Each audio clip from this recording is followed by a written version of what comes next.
21h, 23h, la nuit écoute. Avec Agnès et Sébastien Joël. Et donc Agnès, on l'a dit tout à l'heure, on a tout de suite en ligne Alexandre Langlois, qui est le secrétaire général du syndicat Vigie. Bonsoir, on a eu l'occasion de se parler. Et il y a un petit truc qui est un petit peu rigolo, vous voulez savoir si on allait se tutoyer ou se vous voyez, parce que vous avez l'impression d'être vieux quand on vous dit vous. Oui, c'est ça, c'est le petit truc. Et puis je trouve que c'est plus convivial de se tutoyer. Après vous, ça met une barrière, donc c'est très bien quand on est policier de vous voyez les gens qu'on ne connaît pas pour mettre une barrière et un respect. Après, quand on est entre gens de conviction qui vont dans le même sens, je pense que ce tutoiement est plus agréable et plus convivial. Après, je respecte les choix de chacun. Voilà. Non, donc moi je peux partir sur le tutoiement. On a un sujet fort là qui est celui de cette loi. Alors, on parle de la loi concernant les captations vidéo sur les fonctionnaires de police, mais en fait c'est bien au-delà de ça. C'est une partie d'une loi dans laquelle justement on parle de ça, c'est-à-dire d'interdire la diffusion des visages des policiers. On a d'ailleurs la défenseur des droits qui craint des risques considérables pour les droits fondamentaux. Vous, en tant que policier, vous en pensez quoi ? Enfin, tu en penses quoi ? Alors, du coup, avec notre syndicat, on s'est penché sur la question, on a un peu regardé au-delà du texte. Déjà, donc on va partir de ce texte, c'est un article dans tout le texte. Donc, c'est-à-dire qu'il y a plein d'autres choses très nocives qu'on a également critiquées dans ce texte-là. Donc, on va parler de la captation de vidéos sur les policiers. Le texte précise, déjà, c'est pas l'interdiction de filmer les policiers, c'est l'interdiction de filmer les policiers dans le but de nuire à leur santé psychologique et mentale. Mmh. Voilà. Donc déjà, ça va rajouter du chaos au chaos. C'est-à-dire que là, dans la présentation qui est faite par la loi, à se demander même si le ministre l'a simplement lu, on est sur quelque chose qui va rajouter du désordre sur le terrain. Donc en fait, on est loin de la stabilité de l'ordre public rêvé par le gouvernement et ce que tout le monde voudrait avoir. Ensuite, la deuxième chose, comment définir si la volonté est de nuire ? Ce sera défini après, de façon très subjective, en fonction des besoins et des ordres que le parquet recevra de la part du gouvernement. Donc c'est très dangereux pour tout le monde. Je prends l'exemple pour les manifestants ou pour les liveurs ou les journalistes qui veulent filmer. On pourra leur dire non mais ce que vous avez fait en fait c'était dans l'intention de nuire. Et donc qui c'est qui va déterminer ça ? Le procureur qui va faire les poursuites, etc. À l'inverse, un policier qui va dire non vous n'avez pas le droit de me filmer et que finalement si, parce que la personne n'avait pas l'intention de lui nuire. Lui pourra être sanctionné également derrière en disant vous avez empêché d'être filmé alors que vous avez le droit d'être filmé. Donc on est en train de rajouter de la confusion sur de la confusion. Deuxième point, la sanction qui est proposée, c'est 1 an de prison et 45 000 € d'amende. Je prends la loi qui existe déjà. Elle existe, d'accord. Il y a déjà la loi qui existe déjà sur le harcèlement. C'est-à-dire que le harcèlement, c'est le but d'harceler quelqu'un par quelque moyen que ce soit, donc y compris sur les réseaux sociaux, la diffusion de vidéos, etc., dans le but de nuire à sa santé physique et mentale. Les termes sont exactement les mêmes. C'est 2 ans de prison et 30 000 € d'amende. Donc, il y a 15 000 € d'amende de moins. Mais nous, en tant que policiers, pour notre sécurité, pour notre protection, on estime que 2 ans de prison est beaucoup plus sévère que 15 000 € d'amende de plus. Donc, si la loi qui existait déjà a été appliquée, elle n'est plus protectrice des policiers. Et enfin, les personnes qui peuvent se servir de vidéos pour menacer l'intégrité physique des policiers, etc., les menaces de crime ou de délit, quel que soit le moyen et le support, c'est 3 ans de prison et 45 000 € d'amende. Donc la même amende, mais 3 fois plus de peine de prison. Donc les lois existent déjà. Donc on est sur de la communication qui ne sert à rien à part attiser les tensions ou faire semblant à certains syndicats de faire plaisir à une frange de leurs adhérents. Et un dernier point, parce que le ministre n'a pas lu la loi, il a dit que ça empêchera les gens de filmer les policiers à 5 cm de leur visage. Donc ça, c'était un des arguments de Darmanin à l'Assemblée nationale. C'est faux. La loi aurait été effectivement intéressante de dire maintenant vous avez le droit de filmer les policiers à partir de telle distance. 1 mètre, 2 mètres, 3 mètres. Ça aurait été intéressant et a permis d'apaiser les tensions sur le terrain. À l'heure actuelle, on ne peut pas filmer un policier à 5 cm de son visage. Déjà, ce n'est pas respectueux. Et deuxièmement, quand il y a une opération de police en cours, on n'a pas le droit d'entraver une opération de police. Donc là, ça met en porte-à-faux tout le monde une fois de plus. Des clarifications qui auraient pu être faites à l'occasion de cette loi n'ont pas été faites. Parce que les policiers ne bénéficient pas de protection particulière en matière de droit à l'image, apparemment, selon une circulaire du ministère de l'Intérieur qui date quand même de 2008, donc il y a 12 ans en arrière. Vous ne pouvez pas vous opposer à l'enregistrement d'images dans le cadre de vos missions. C'était quand même un besoin. Enfin, très régulièrement, on voit sur les images que les policiers sont gênés et parfois même, au-delà d'être gênés, il y a des policiers tout simplement qui n'ont pas envie d'être filmés et qui refusent. Donc, si on s'arrête là-dessus, en théorie, on a le droit aujourd'hui de filmer un policier. Aujourd'hui, on a le droit de filmer un policier. Donc, une fois de plus, c'est les opérations de police courantes. Il y a certaines opérations de police qui, à cause de leur discrétion, de l'enquête, du besoin de l'enquête, etc., n'ont pas le droit d'être filmées. Mais elles sont déjà prévues. Les policiers qu'on croise sur la voie publique, que ce soit en manifestation, en maintien de l'ordre, en patrouille régulière sur le terrain, tout cela a le droit d'être filmé. Et la raison semble assez évidente. Les policiers sont au service de la population. Nous n'avons pas à avoir honte de faire notre métier. Donc, Quel regard, ça c'est une vraie question. Quel regard vous avez aujourd'hui avec alors les réseaux sociaux, c'est un trop gros sujet, mais aujourd'hui, moi ce qui me gêne, et j'ai besoin de savoir ce que le policier en pense. Chaque personne qui manifeste ou chaque personne qui se retrouve aujourd'hui témoin de quelque chose va utiliser son téléphone pensant être un journaliste et de détenir la vérité, mais souvent les images laissent à penser qu'on peut y coller un scénario qui n'a rien à voir avec la réalité. Nous sommes souvent victimes du scénario qui ne colle pas à la réalité, et c'est là où on arrive à l'intention malveillante et des lois qui punissent déjà ces comportements. De diffuser une image ou de tronquer des vidéos dans le but de nuire, parce qu'il n'y a pas d'autre solution. Quand on tronque la vérité dans un but précis, c'est de nuire à la personne. Là, je rappelle, la loi condamne le harcèlement déjà à 2 ans de prison et 30 000 € d'amende. Donc en fait, si jamais notre gouvernement, plutôt que de faire des coups de com' à dire je fais une loi, appliquer les lois déjà pour nous protéger, ce serait déjà beaucoup mieux. Parce que là, les règles seraient carrées, seraient propres, il n'y aurait pas de débat sur la liberté de la presse, il y aurait un débat sur la protection des personnes, le respect de la loi pour tous, et y compris à l'égard de ceux qui exercent une mission régalienne, qui ont encore besoin d'être plus protégés, parce que justement, ils sont plus exposés. Je repense à une vidéo qui avait été prise, je crois, sur la gare, sur le quai de la gare d'Angers, où des personnes sont dans un train, donc n'entendent pas ce qui se passe sur le quai, et 2 policiers qui maintiennent un homme au sol. Et là, on entend des commentaires dans le wagon. « Ah, vous n'avez pas le droit de faire ça, mais lâchez-le, vous lui faites mal. » Et en même temps, on s'aperçoit que l'individu au sol était armé d'un couteau.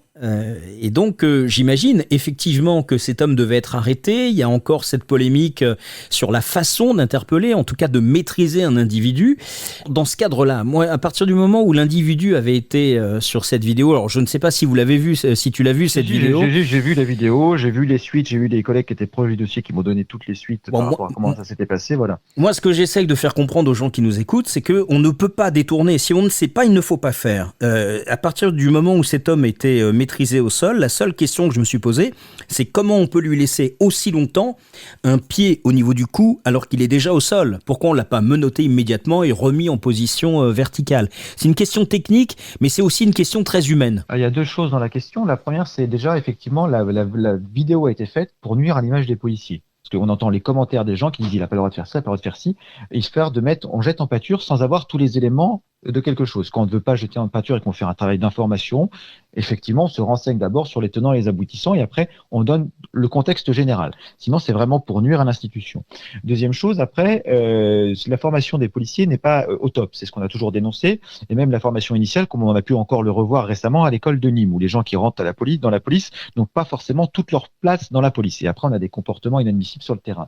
Après, quand mes collègues interviennent sur quelqu'un armé d'un couteau, c'est quelqu'un qui peut tuer les gens. Je veux dire, c'est quelqu'un qui peut... Donc, techniquement, si on s'arrête au point de vue légal, je veux dire, pur et dur, mes collègues auraient pu tirer dessus s'ils étaient menacés par quelqu'un avec un couteau. Ils ne l'ont pas fait.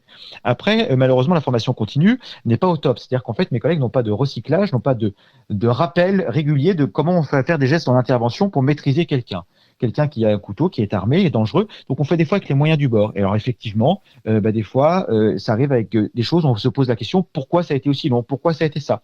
Oui, ça aurait pas dû être aussi long si on s'en réfère à la doctrine d'emploi et à la nécessité. Mais à côté de ça, ce qu'il faut comprendre derrière, c'est que l'administration ne fait pas son travail. Donc, moi, en formant les gens correctement. Donc, s'il y avait des responsables à déterminer, c'est effectivement mes collègues auraient pu dire, nous, on n'a pas la formation, on a fait des rapports et on n'a pas été formés. Donc, ça, c'est de leur fait et de leur responsabilité. Mais le plus gros responsable est la formation de la police nationale et la police nationale dans son ensemble, de ne pas former les agents régulièrement pour qu'ils puissent intervenir convenablement et en sécurité pour eux et pour les autres sur le terrain. Est-ce qu'il est vrai que depuis les attentats de 2015, la police recrute avec des conditions beaucoup plus légères qu'auparavant? Alors là, on recrute de façon plus légère, oui. On s'en a inquiété. Donc avant 2015, je ne sais pas ce qui s'est passé après, mais à partir de 2017, on a eu des chiffres qui nous sont remontés au niveau du syndicat. C'est que le concours les gens ont été pris à 8 de moyenne. Et malgré qu'en 2017, on est pris à 8 de moyenne, il y a eu 300 postes non pourvus. Là, donc, M. Macron a été très embêté parce qu'il y avait une proposition qu'il avait faite, c'était de recruter 10 000 policiers et gendarmes sur son quinquennat pour lequel nous étions pour. Le problème, c'est que déjà dès la première année, il y en avait 300 qui n'étaient pas recrutés sur le programme. L'année suivante, on s'est dit, écoutez, à ce moment-là, on va sans doute augmenter les salaires pour attirer les gens qui ont de quoi passer le niveau pour passer le concours. Ça n'a pas été fait non plus. La politique du gouvernement était l'inverse, de baisser le niveau du concours pour ouvrir les vannes un maximum. Malgré qu'on ait baissé le niveau du concours, on a repris à 8 de moyenne encore, avec ce concours au rabais, et encore 200 postes non pourvus. À tel point que même le directeur de la formation s'est inquiété avec nous dans un même article du Monde à l'époque que les gens qui étaient envoyés en formation, on ne pourra rien en faire. Parce que c'est peut-être des gens très gentils et tout ce qu'on veut, mais ils n'ont pas le niveau pour devenir policiers. Et malheureusement, ça arrive à des choses en embauchant n'importe qui dans la police nationale, comme ce qui a pu se passer à l'école de Nîmes récemment, où c'est le chaos complet. Et c'est des collègues, je rappelle que les gens du poste de garde à l'école de Nîmes tournent avec des gazeuses fournies par l'administration au cas où. Donc je veux dire, on est en train de former des gens qui vont apporter un uniforme, qui vont le salir. C'est ce qu'ils ont déjà fait à cette école de Nîmes. Et le barème de l'école de police, en fait, c'est quand on commet des infractions, du stup, des conduites en état d'ivresse, etc. On n'est pas radié de la police. On perd des points sur sa scolarité. C'est-à-dire qu'en fait, si on veut avoir des policiers exemplaires sur le terrain, il faut commencer dès le recrutement et dégager les brebis galeuses dès l'école de police. Alors, est-ce que justement ce problème-là, qui est lié au problème pour recruter, est-ce que dans le cadre de cette nouvelle loi là, qui est en discussion, il est prévu de donner beaucoup plus de fonctions, voire même d'armer d'une façon plus générale la police municipale? Un policier municipal, il y a beaucoup de gens qui se posent la question, qu'est-ce qu'il a le droit de faire? Est-ce que c'est un vrai policier? Et moi, j'ai dans ma tête, parfois, je me dis, j'ai l'impression que ce sont des employés municipaux et je n'enregistre pas le mot police dans ma tête. Quel regard vous avez sur la police municipale et est-ce qu'un policier municipal est un policier? Alors, il y a plusieurs choses.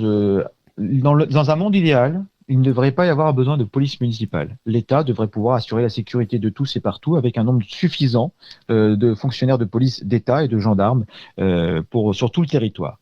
Malheureusement, il y a un désengagement de l'État depuis des années.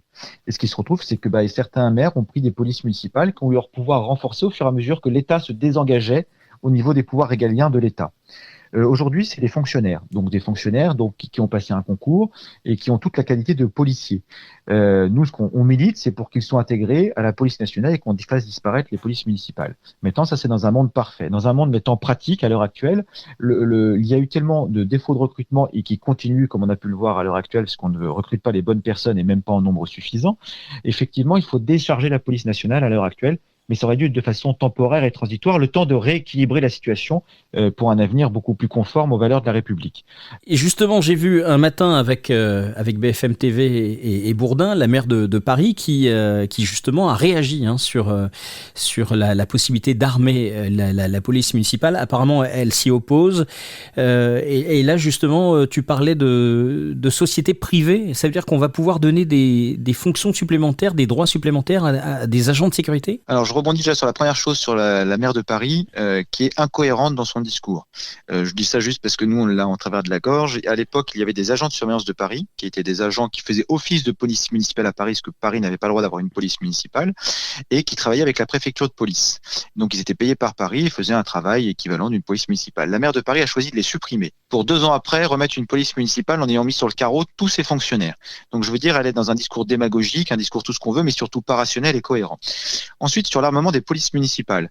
Il y a débat, les polices municipales, c'est toujours pareil, c'est comment ce sera encadré derrière. Il y a des policiers municipaux à l'heure actuelle qui sont mieux formés au tir que des policiers nationaux, parce que c'est une volonté de la municipalité de les faire tirer beaucoup plus régulièrement. Après, sur le fait, c'est toujours des agents de l'État.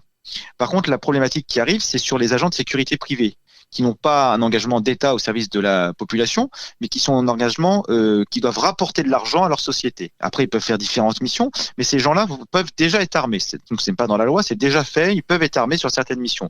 Par contre, cette loi prévoit de leur donner des prérogatives au niveau judiciaire. C'est-à-dire qu'ils vont pouvoir exercer des missions judiciaires sous contrôle du procureur et de la police nationale, mais ils vont pouvoir faire des choses qu'à l'heure actuelle, ils n'ont pas le droit de faire.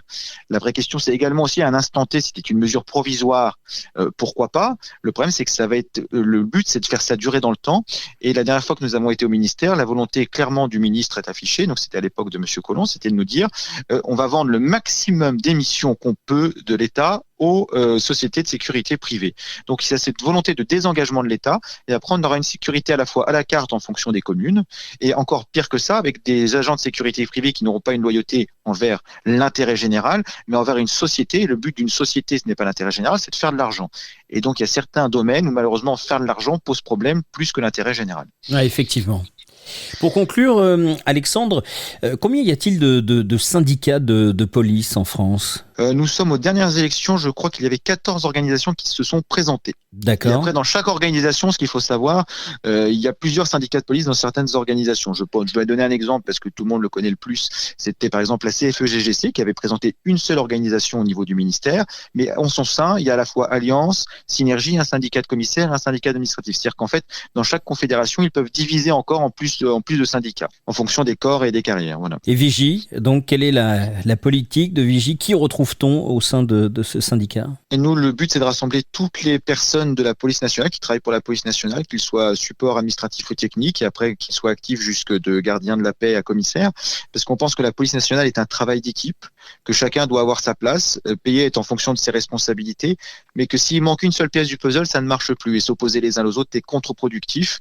Donc c'est pour ça qu'on s'est battu contre des primes individuelles plutôt pour des primes collectives, des augmentations de salaire plutôt que des primes à la carte. Donc voilà, on pense que la police est un travail collectif, et c'est ce qu'on est en train de casser, c'est peut-être qu'on est en train de payer sur la sécurité de la population aujourd'hui. Enfin, quel ministre de l'Intérieur a le mieux servi la police? Eh ben, il y en a deux. Quand on discute avec nos collègues, il y en a deux qui reviennent, que je n'ai malheureusement pas connus. C'était Charles Pasqua, qui avait commencé en arrivant ministre de l'Intérieur, qui avait dit « je vais prendre soin des policiers ». Il n'a pas dit « je vais tout casser, je vais tout nettoyer ». Il n'est pas parti va en guerre, il dit « je vais prendre soin des policiers et faire en sorte qu'on les aime parce qu'ils sont utiles, on a besoin d'eux ». Et après, il a toujours été derrière nous, et quand il a fait des erreurs, par exemple sur les voltigeurs, il les a retirés. Donc c'est quelqu'un qui a toujours su ménager les deux. Et le deuxième également, pour dire que c'est pas une question de couleur politique ou de bord politique, c'était Pierre Jox. Pierre Jox, parce que quand il est arrivé ministre de l'Intérieur, on n'avait rien comme matériel, et c'est lui qui a modernisé le matériel de la police nationale et qui nous a permis de travailler. Voilà. Et un autre qui est pas allé jusqu'au bout de son mandat, dont on parle aussi, qui est un peu plus récent, c'était Jean-Pierre Chevènement, mais qui n'a pas l'aura de ces deux personnes. Donc voilà, finalement, la police, c'est en fonction de ce qu'on veut en faire. Et quand les gens prennent ça comme en tant que ministre, en tant que service public, et non pas comme tremplin pour leur carrière, en général, ça se passe bien. Merci beaucoup, Alexandre Langlois, du temps que tu nous as donc accordé ce soir. Je rappelle que tu es secrétaire général de l'association du syndicat Vigie Police. Merci à toi. Bonne soirée. Merci beaucoup. Bonne soirée. 21h, 23h, la nuit écoute. Avec Agnès et Sébastien Joël.